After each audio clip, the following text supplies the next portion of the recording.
Hello, everyone. Welcome to today's Lunch and Learn with Litmos and Go1. Thank you so much for joining us, to everyone who's signed on today. As an FYI, today's session will be recorded and will actually live right here on the Litmos LinkedIn page. So if you have to hop off, you can always come back and rewatch the session or watch it for the first time. So today we're going to be discussing Go1's recent report on multi-generational learning with Litmos Chief Learning Officer, Dr. Jill Stefaniak, and Go1's Chief Customer Officer, Dan Hayward. So without further ado, I'll let our speakers introduce themselves and get the conversation started. Let's take it away. Awesome. Thanks, Liz. Well, good morning, good afternoon, good evening, everyone. My name's Dan Hayward.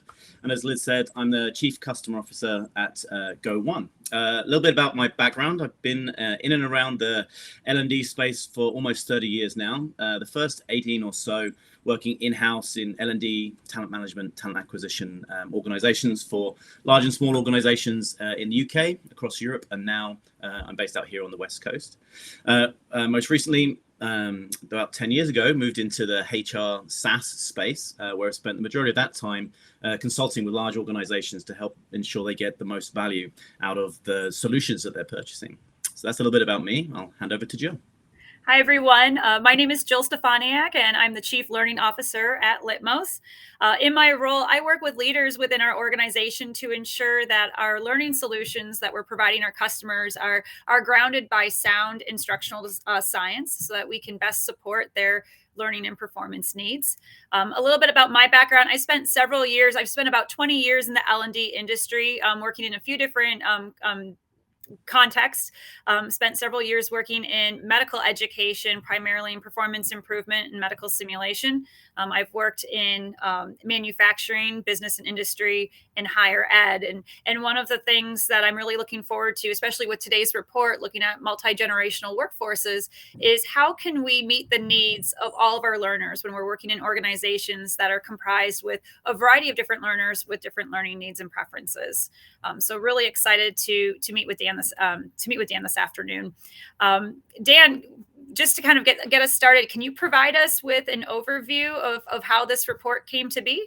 Yeah, absolutely. Thank you. So first, let me give you maybe one or two bullet points around Go1. Some of you may not have heard of us. So Go1 is the world's learning marketplace. We're the largest library of learning content. And we're really focused on empowering employers to deliver personalized learning programs that increase employee engagement, that support upskilling, and help businesses really remain compliant. We have about 6 million learners. And as part of kind of our approach, we are very aware that every organization is unique and that every employee learns differently. So in August 2022, we commissioned a survey of about 3,000 employees across various company sizes and numerous industries in Australia, the United States, and the United Kingdom. This research was conducted by a company called Method Research, and it was distributed by Pure Spectrum amongst, as I mentioned, 3,000 working age adults between 18 and 75 who predominantly work full-time in office or kind of desk-based jobs. The sample was equally split between genders and was fairly representative of the geographical spread that I mentioned. And the research really explored perspectives of different generations in the workforce, baby boomers, Gen X, millennials, and Gen Z. And looking at, in particular, the challenges and also the opportunities that there are for us all when we're looking to train these multi-generational teams that we all now have within our organizations.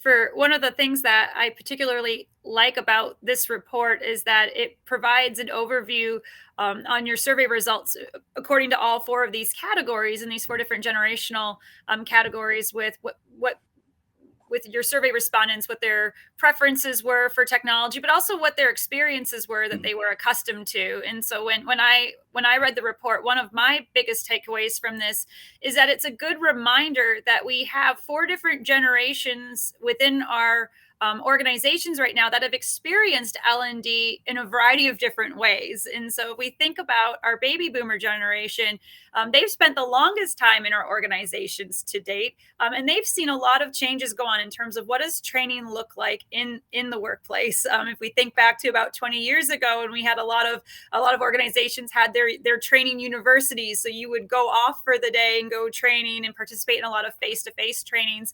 And now we've seen over the last several years how learning and performance is trying to become more integrated into our everyday work lives. And so when we think about that, it's being mindful of the fact that we have different generations that have experienced training in a variety of different ways. And so I think it's really important for us as L&D professionals to be mindful of that, but also to think about ways in which we can engage those audiences and to help sell the relevance of what we're doing today as we're trying to improve L&D efforts. Yeah, absolutely. And I think kind of one of the most interesting findings that I found was that in terms of those different age groups, there's a genuine almost 50% of those reported said that they appreciated the opportunity to learn with other age groups and learn from other age groups. And so I think kind of whilst there are clearly there are differences within these various groups, I think the key one of the key takeaways is that we really need to avoid some of the stereotypes in design and oversimplifications around kind of bucketing and pigeonholing these generations. But there were some clear kind of themes that dropped out in terms of areas of preference within each of these groups. Mm-hmm. Absolutely. And I saw too, as mentioned in the report, mentorship comes up a lot with a lot of these different groups. And I think that that's really important to see that there was an emphasis on, I'm going to kind of categorize it as informal learning, a lot of stuff that can happen outside of the more formal training experiences. But I also think that was really important, especially when we think about how we can promote sustainability and succession planning within our organizations. But I also think that it shows too, that Gen Z is going to need a lot of mentoring as well as their onboarding within our organizations. I think sometimes we look at our Gen Z generation, we make a lot of assumptions that because they're familiar with a lot of different technological tools, they might not need as much training or as much support as some of our other generations. And that's not always the case. So it was nice to see that all of the generational respondents that participated in this survey were mentioning and highlighting the importance that mentorship brings to that workplace learning experience. Yeah, absolutely. And I think with regard to Gen Z, what kind of stood out was just how ill-prepared that group feel for the workplace coming out of formal education. And I think kind of the need for soft skills training and that element of kind of career, coaching and support and development around navigating the organizational workplace that perhaps became more familiar, became more formal with baby boomers. There was far more in-person L&D experiences and interactions. I think now in the remote environment that we work in, and certainly with the kind of current curriculum and focus that our kind of academic institutions have, I think there's sometimes a gap there, and that came out clearly in terms of an opportunity to leverage cross-generational support, but also something on the soft skills side that I think that L&D professionals need to be thinking about, that kind of pre-skilling, preparing people to be ready to be educated within the workplace. Absolutely. And I think that's going to be even more timely too for that fifth generation that's not listed here yet. And that's the one that will be coming up over the years too, is as we know that this next generation following Gen Z is going to be very technologically savvy. There's going to be a lot more reliance on technology. And so it's just making sure that they're prepared to be able to communicate and interact with all of the generations and fulfill all of their business responsibilities will be very important. But I think when we look at what Gen Z is saying that they need and what types of onboarding and pre-skill training that they're asking for and that they're seeking guidance on, this provides a very nice opportunity for L&D professionals in today's industry to be looking at ways in which we can promote interactive and more personalized learning experiences for those employees too. Yeah, absolutely. I think kind of flexibility and kind of personalization came out very strongly as the optimal here, and that gels very nicely with kind of where we are in this interesting moment in technology with Gen AI really becoming kind of prevalent. And I think kind of was close to I think almost 70% of Gen Z's saying that that's where they would go first for learning, and even with our kind of baby boomer population, around 40% have started to leverage Gen AI. But I think kind of as L&D professionals, really looking to identify the most flexible platforms where I was very much reflecting on kind of when we first got kind of TomToms and sat navs, and prior to that we kind of had MapQuest. I'm not sure if anyone remembers MapQuest, but MapQuest really just replicated what we had before. It was an electronic version of getting from A to B, and it was very kind of stipulated. You printed out, for anyone who doesn't remember, you printed out your directions, and you had to read them off a piece of paper while you're in the car. And that was much like, I think, kind of early kind of e-learning, which was, it's a one size fits all. It was kind of replicating what we had previously in an electronic fashion. And now, then with the advent of kind of TomToms or Garmin, you were able to kind of not only identify where you were and where you wanted to get to, but you had a number of routes. And so that allowed us to kind of add more flexibility. And now where we are with Gen AI is very much like Waze or kind of Google Maps, which is constantly iterative based on the decisions that you make. And so that was kind of reflecting on, I think, how far L&D technologies come now with a lot of the more flexible platforms, iterative search and prompting with Gen AI tools. It really allows the learner to be in the driving seat in terms of how they self-direct and get to the destination that an organization wants them to get to, or they may want to, but in a way that best suits their needs. Mm-hmm. Absolutely. And I think too, when we look at the landscape with distance education and online learning and where we've come to be, what's really exciting about this is that we're starting to see, as we look at the evolution of workplace training and e-learning, there's more autonomy is being provided to the learner to be in, as you mentioned, to be in that driving seat, but also too, for there to be two-way communication.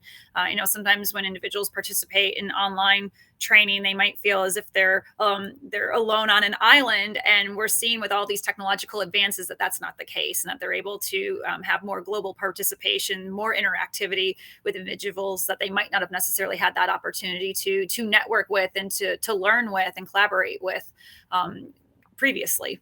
Yeah, absolutely. It was striking the value that all the generations put on cohort-based learning or group-based learning or learning on the job. Constantly came up as one of the top 2 or 3 kind of areas of preference. And I think now with that blended technology or blended approach to cohort-based, whether that's virtual or in person, alongside kind of these various modalities, I think that's really helping, like you say, to reinforce the learning that our employees are having. Mm-hmm. And one of the things I was excited about with the report is that I didn't see anything where there was too drastic of a response regarding the use of generative AI and where that's going to fall within the space of L&D in the workplace. It looked like all of the groups were interested in learning more and being able to leverage that to help with their learning solutions. So that was very exciting to see, and to see in your infographics that you included in the report with those responses. Some generations were a little bit more excited about it than others, or a little bit more willing, but I saw that all of them were ready and eager to see how generative AI can take us to the next level for L&D. Yeah, it was very optimistic, the research findings around kind of technology, that we didn't get a reaction to that. And I think that's in part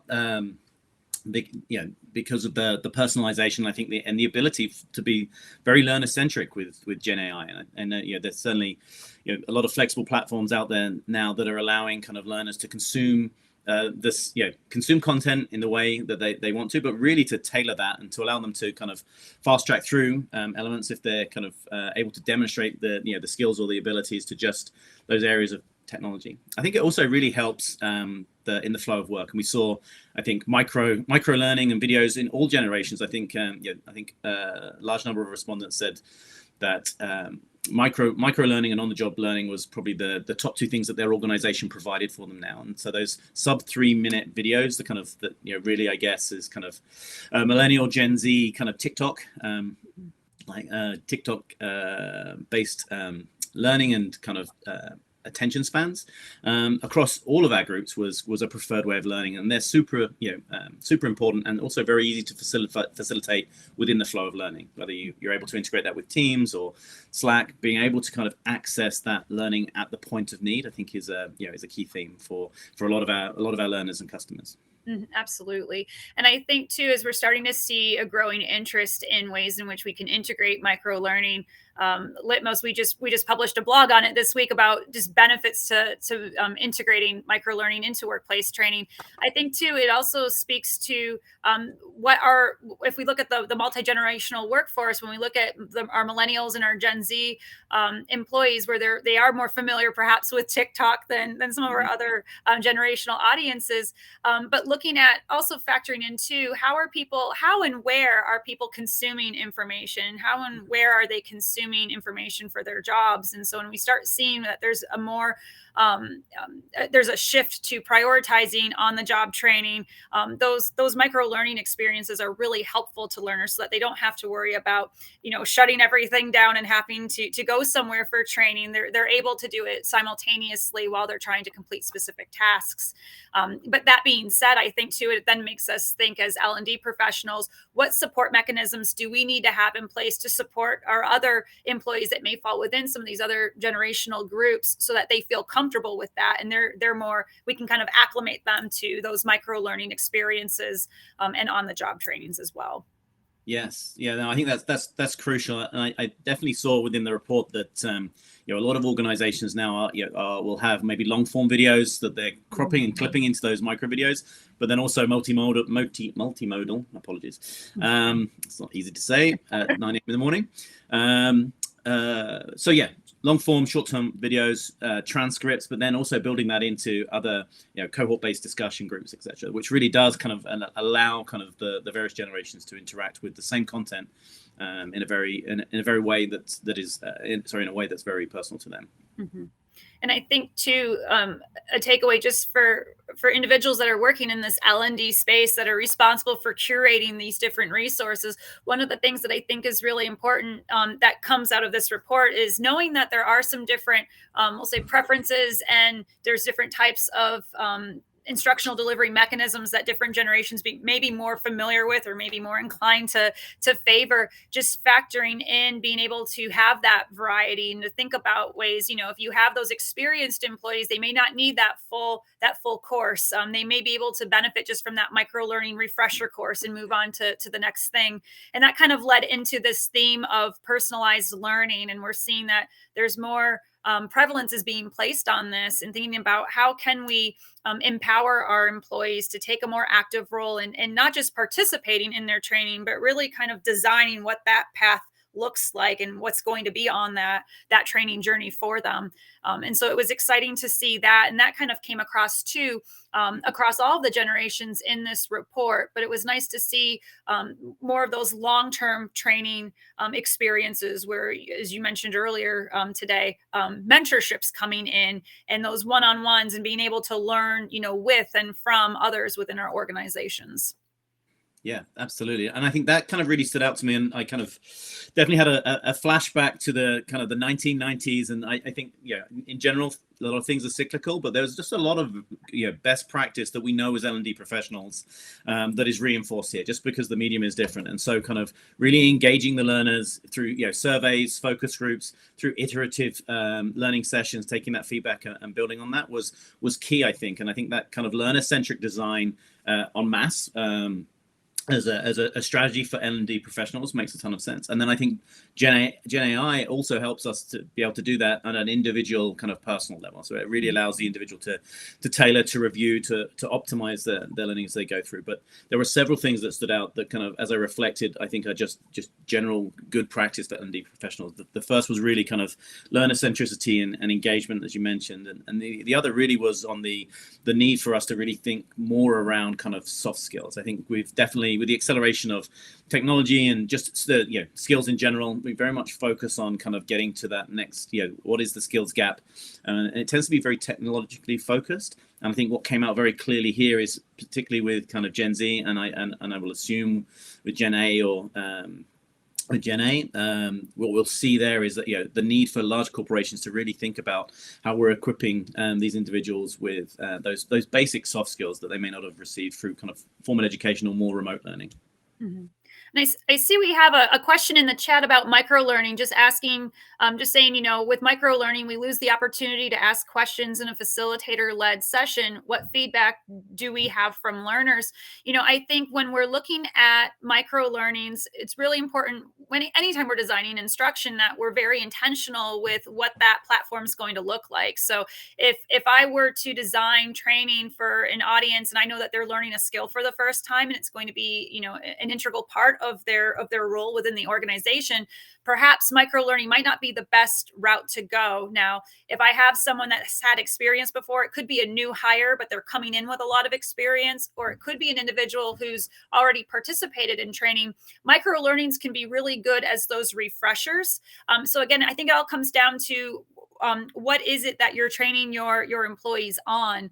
Now, if you are using a series of microlearnings, ways we can engage and promote interaction, because that is one of the challenges with microlearnings. We lose some of that one-on-one and that immediate interaction, is thinking about what types of infrastructure can we put in place. So whether it could be discussion forums where they could be posting questions and sharing feedback on things. It could be opportunities for them to be able to engage asynchronously with other employees within the organization or others that are participating in that training. So there are ways we can engage our learners with microlearnings, but I think it all comes down to what is the reason behind why we're selecting microlearnings to begin with. Yeah, absolutely. And I think what we're also starting to see now, I think there are definitely advances in our learning platforms that allow us to embed the micro learning, and then with something like an AI chatbot to be able to ask specific questions as if you're there with a tutor. So I would just kind of plus one to everything you said, and then I think kind of being thoughtful about the platform that you're using, and if it's bringing it back. If you're using a platform that enables you to have those cohort-based, kind of almost like an academy-based, you're able to kind of participate in your own time or at the point of need on those sessions, ask questions and remain within a cohort. And I've definitely seen more recently some great advances in kind of that chatbot tutor type AI, which is allowing learners to ask those questions that large language models do really well, where there's clearly a defined answer. Dan, do you have any recommendations for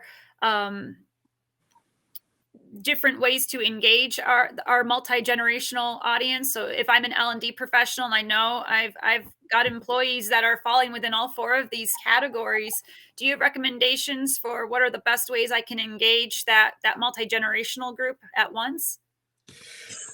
So I think what we saw in the report is that I guess the most common kind of preference was that kind of shared or group learning. So I do think kind of the reality is that starting assessing kind of where we are, focusing on kind of the employee group that you have and surveying them to understand. But I think it very much depends on what we learned from the report is it very much depends on the balance of the group that you have. But I think kind of there were as many commonalities as there were differences. And so I think number one, engaging the employees in the design of the learning and the methodology.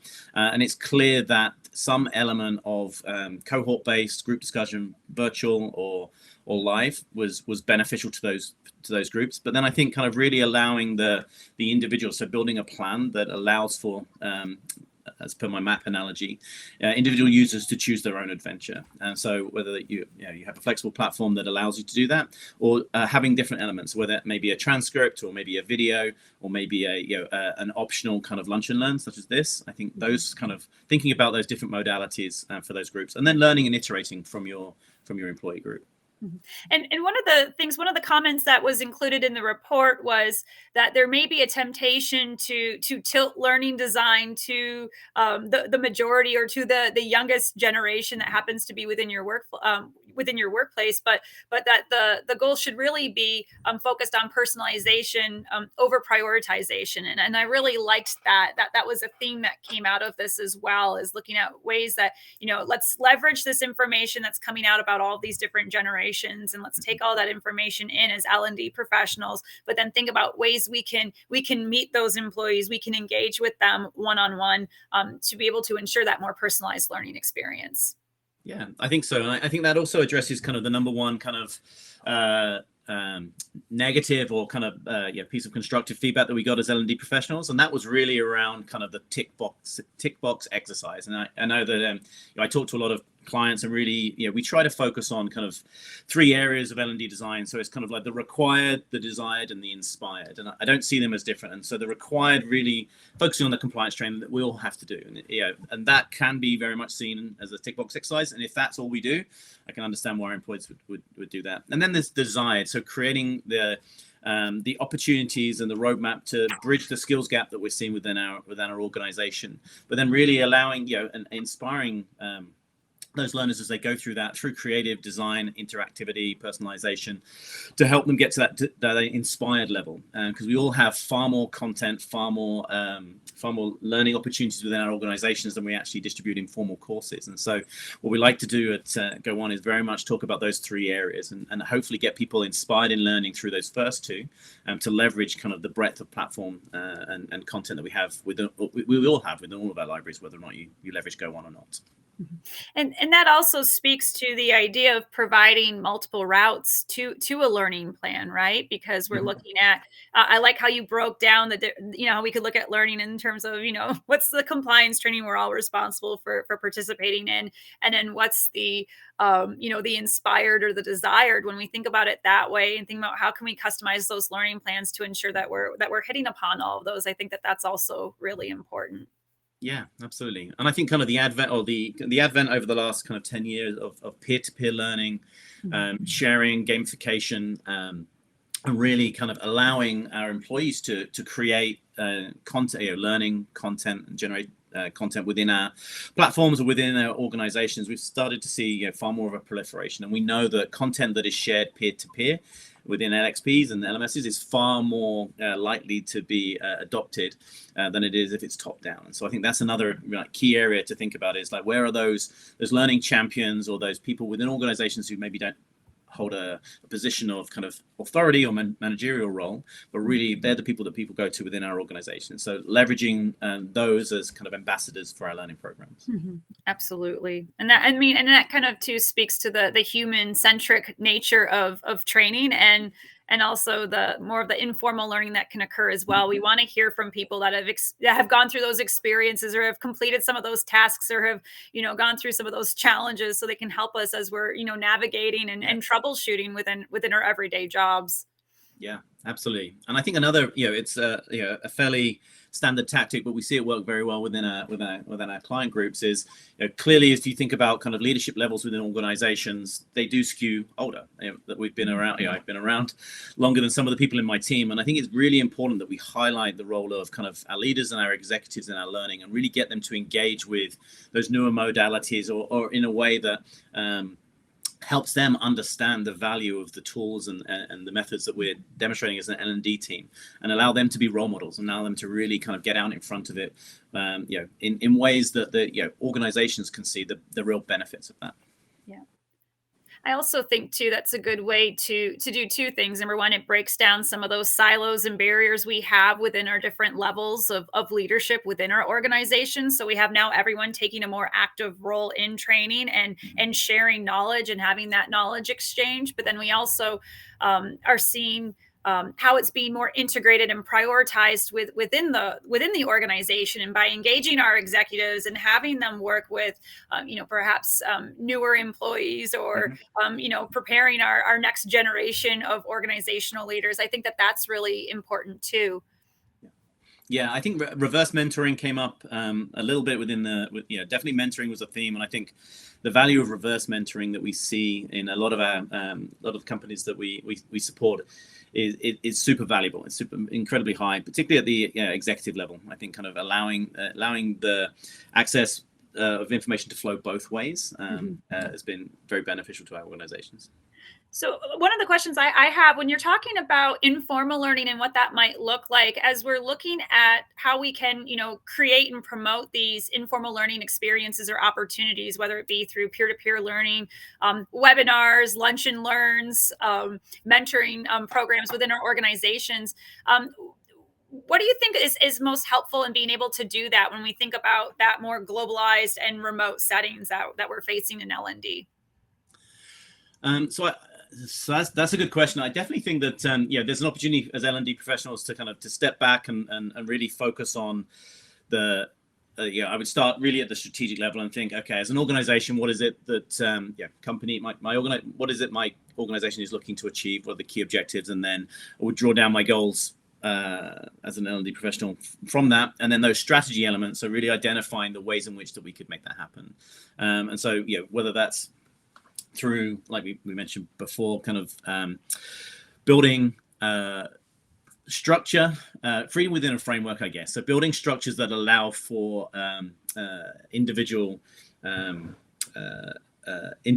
and individual departments to bridge the gap between formal and informal. So I very much believe there's an opportunity for us to help shape the framework, but then allow organizations or individuals to bridge that gap with whichever modality or interaction that they see. But I feel that in the ever increasing remote workplace, it becomes harder to have those genuinely informal interactions, because we're all locked into various Zoom or remote calls day after day, as opposed to meeting in the lunchroom or connecting over in the corridor. So creating those spaces for that to happen, such as lunch and learns, or I've watching organizations where we've had just randomizers of all employees would catch up with all other employees on a one-to-one basis once a month. And we had like a big tombola that would roll, and you would get together. You just find out who that person was, what they actually did, how they worked, and we saw some genuine connections, a real learning happen as people really started to discover what other parts of the business did. So I think creating formal opportunities for informal interactions is what I'd say. And I see we've got a question in the chat about that as well. I'm just asking us, what's our opinion of alumni employee programs where retirees might return to coach or mentor younger employees? Personally, I love it. I think it's a great opportunity. I think sometimes it helps to be able to help have somebody be that matchmaker and bring different employees together. But I also think that it's a really nice way to be able to show that the organization still values those retirees and recognizing their contributions to the organization and what they could still bring beyond. And so it's a great way, I think, to engage individuals. It helps them stay connected to an organization, especially if they've worked there for many years, and they can be a part of some of those changes that are happening. I think generally people have good intentions and people want to help other people. And so it's a great way to be able to engage them, especially if you're looking at strategic planning over the years and those different shifts in learning and performance. Yeah, no, absolutely. Absolutely. We have one other question. I don't know how we're doing for time, Liz, but the question from Phil around training hospitality workers citywide. Right now it's short form video with 86% completion. Any other formats that you'd suggest? Any thoughts there? I'll tell you, Phil, that's a hard question, because I'm sure, as you know, when you're working in hospitality, it's very hard to be able to take that time away from work to be able to participate in training sometimes. And so I think sometimes it's looking at micro learnings may come in handy for if there's new changes that are being made to different processes or certain tasks within the industry. But I also think anytime you can do some job shadowing, or they have an opportunity where they can advocate for different trainings that they may need or things that would be beneficial, I think that's also really helpful as well. I also think getting creative with ways we can incorporate assessment into the hospitality industry, whether it be through direct observations, more informal feedback and simulations along the way, I think could be helpful as well.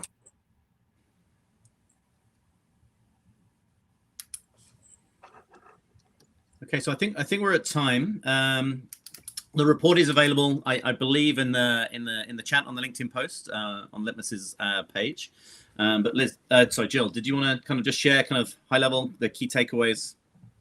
Absolutely. So I think, one of the key takeaways here from this report was not intended to stereotype any of our learners. And that's reiterated throughout this report, but it really shows and emphasizes what learners of different generations have become more accustomed to over the years and what they tend to gravitate towards. And so as L&D professionals, we should be thinking about that when we think about how we engage our learners. And so it's not just about presenting a variety of different training and different training formats. It's it's how do we help them see the relevance behind the training that we're designing and that we're presenting to them, thinking about ways in which we can provide them with different types of formats. And I think that's important too, recognizing that learning is looking a lot different these days than what it looked like, 10 years from now, or 10 years ago, 20 years ago. And so when we start seeing things like podcasting becoming more popular, virtual lunch and learns becoming more popular, those are things that we should be thinking about as L&D professionals. We've got a lot of variety on how we could be disseminating information to our workplace to keep them engaged. Fantastic. The other thing, and then I was going to say, and then lastly, as we look at artificial intelligence, I feel like we're still in the advent of what this is going to mean for L&D. There's a lot of opportunities. There's a lot of potential. I'm really excited to see how we can leverage AI to help personalize these learning experiences, whether that's through simulations. You've mentioned working with chatbots and tutors and participating in some more of those one-on-one experiences. And so it's a really exciting time.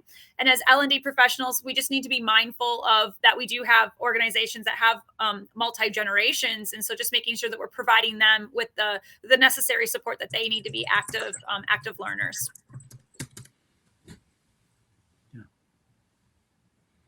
It does look like we're at time. I wanted to thank both of you for taking the time to have this lively discussion with us here on LinkedIn Live. And I wanted to thank everybody who had the chance to join us today, and remind everyone that this recording will be available on the Litmos LinkedIn page for the foreseeable future. So feel free to come back and rewatch. And thanks again, everybody, for joining us. Have a great rest of your week. Thanks, Dan. Thanks, Dr. Stefaniak. Thank you for having me. Thank you. Bye-bye.